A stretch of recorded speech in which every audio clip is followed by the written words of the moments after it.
Well, first of all, she's a special snowflake.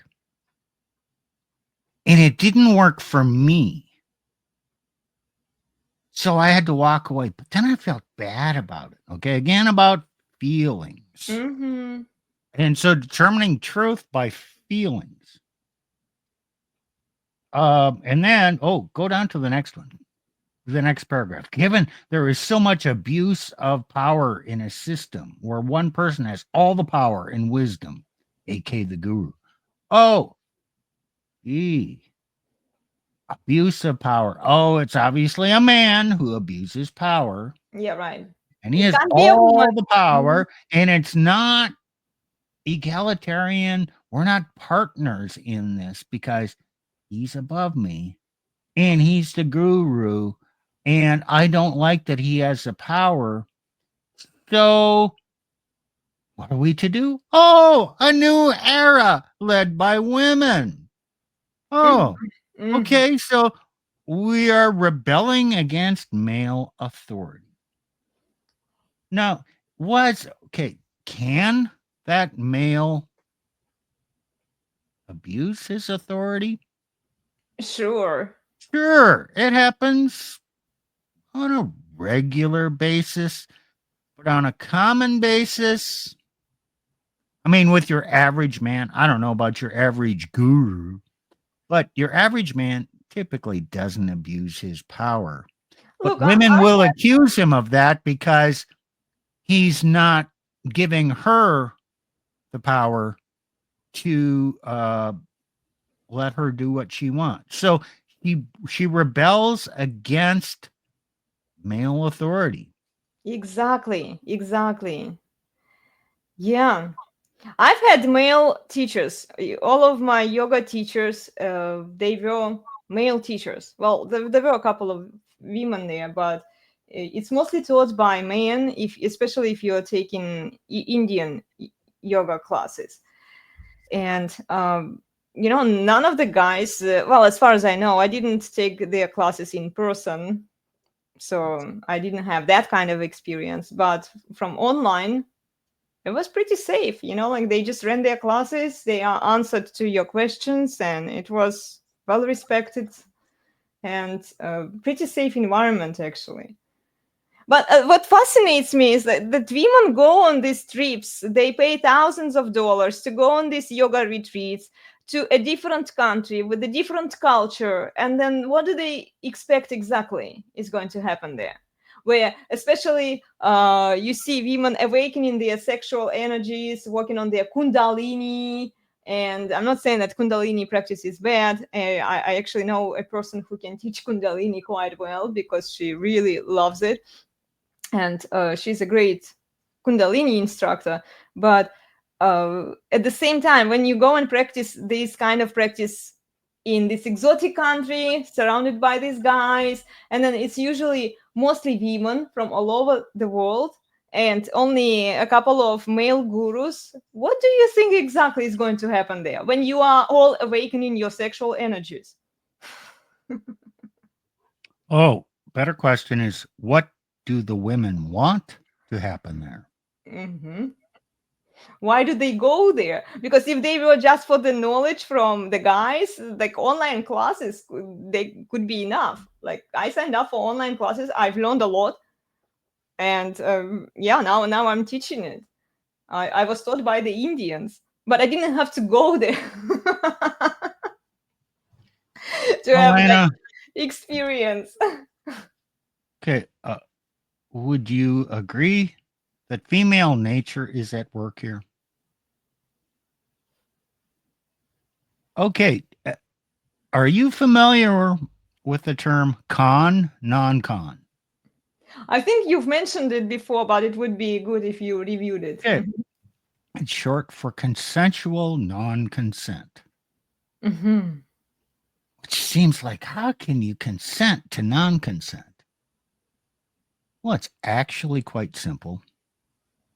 Um, you can go way back. Let's just say, let's go back. Let's start at the Christian. You get married to a man, Man gives his body to you, woman gives her body to him. Her body now belongs to him, his body belongs to her. Okay, so theoretically, whenever he wants sex, she's already given her consent, even if she doesn't want it in the moment. Oh, this is scary. Well, the other part of the scripture says if he loves her, basically, you treat the other as you would yourself. You're not going to be overly nasty. You treat her as you would treat your body. So there's checks and balances here. Oh, now let's go to women's fantasies. Oh. Okay, is it common for a woman to fantasize about being ravished? Oh, the man is just so enthralled with her. He just has to have her. But he asserts himself and uses his power over her without getting her in the moment agreement, because that's just would destroy the mood. But Yeah. in the back of her mind, she has consented to his, call it overpowerment, as long as he doesn't violate and go too far with what she has in mind.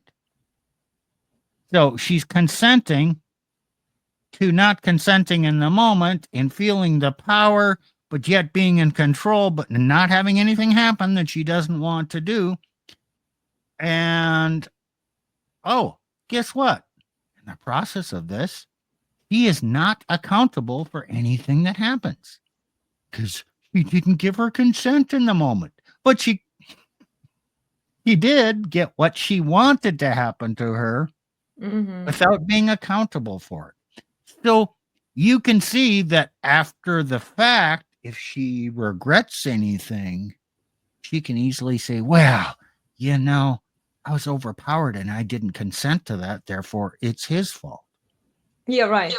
So, this is a complex thing. But don't we see the consensual non-consent in this article? Because she's talking about a man touching her in an unwelcome way. Well, the women who go to these retreats want to be touched in the way they want to be touched without the guru asking permission to touch them in that way. But they don't want to be touched in the way they don't want to be touched if they really don't want to be touched that way, but they don't want to be accountable for that. And then after the fact, they can say he went too far. So Yeah. does that make any sense, Elena? Yeah. I'm having trouble with this because they voluntarily go on these retreats. They kind of give consent to whatever happens there. It's based on their consent, right? And then when something doesn't turn out the way that they expect, they are not being touched the right way.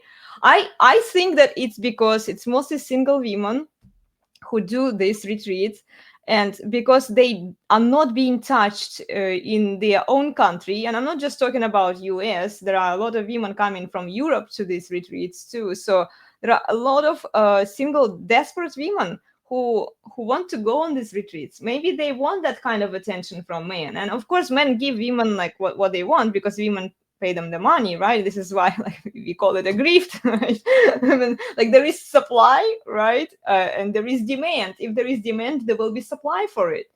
So if women are obsessed with this, like, okay, they refuse sex to the local guys. Okay, local guys are not allowed to touch them. It will only work, that short video that I made, if you are Indian. Okay, you must be exotic, guys. You must be exotic. And then if you call yourself a guru and you start a popular yoga school, then women will pay you to touch them. Okay, what is this unwanted touch? Is it sexual touch? or could it mean anything? Is this unwanted touch? He goes up there and he gropes her between the legs. Or he goes up to her and he squeezes her boobs. Oh, that's unwanted. Or could it be he's just touching her body, touching her shoulders, guiding her into the position, helping her leg go to where it should be, putting his hands on her thighs, whatever, molding her body into the proper position. Or even at the end of it, now this is a Western thing, giving her a hug and saying, "You did great." Was the hug welcome or unwelcome? I don't know. Did she consent to him moving her body and crafting it into the proper position? Oh, maybe that's unwanted. We don't even know what the unwanted touch was. And it's probably not as explicit as she's implying. But on the other hand, if she wanted the explicit touch and he wasn't giving it, or he wanted this Get much, but mad. not Exactly. that much, You get it's mad. Yeah. it's all based on her feelings. We Yes. don't know how she feels Mm-hmm. about the touch because men can't read women's minds. Yeah. How far do you want me to go before it's too far? Well, you know what? It's the man's job. The way relationships work, dating works, the man has to pursue and push things, and then he has to be perceptive when she says, "Okay, that's far enough." I mean, is there any other way it can work? Now, maybe I'm being a bit explicit here, but if the man is too timid and he never advances, he's not going to be attracted to him. Of course So the not. man has to Mhm. push against her mental boundaries, You know whatever, what I to find find out where the fascinating? boundary is. I saw a post on Twitter, guys, and I'm going to share it with you at the end so you can see where it's inappropriate touch. But okay, women are still in those positions. They are tolerating this touch, even inappropriate touch. And then after the fact, they can say, "Oh, but he assaulted us." Oh, where is the sisterhood? Where is that Me Too movement? Okay, yes, I'm going to accuse him of this inappropriate touch when she was perfectly fine during the practice. She didn't say no to him during that practice session. Right. It's like Did you agreed to the practice, right? When he was touching, while he was touching you, why didn't you say anything? You were fine back then. I'm you know what? You have to draw the line someplace. Mhm. So here's a simple place to draw the line. As long as he did not sexually assault her in a penetrative way Yeah, and her clothes stayed on and she signed up for the course, no matter what the touch was, he was never truly in any danger. Therefore, you know what? Forget about what her accusations are. You Mhm. have to have a hard and fast boundary limitation that's covered by law, common sense, yes or no. And the yes or no cannot be how she felt in her mind. Exactly. That's just completely arbitrary. And how can you have any justice system when everything is based on a woman's feelings, how she felt? I don't fucking know how she felt. She And was there's no fine. way I can And know. look, if she's quiet and silent during the practice, she doesn't say or show any signs of, like she doesn't want it, and she doesn't actually kick him or say, like, "No, you can't do it," right? During that practice, and okay, she was fine. But then we will read another article where I think it was written by another woman. Where she was describing that a lot of these yoga gurus, they actually had sex with their students. So yeah, but was it again wanted sex that the girls undressed themselves and like they wanted to get fucked actually, or was it forced? Of course, women will accuse men after the fact that they already had sex, and we see it happening here too. You know, it's not just unique to the yoga community.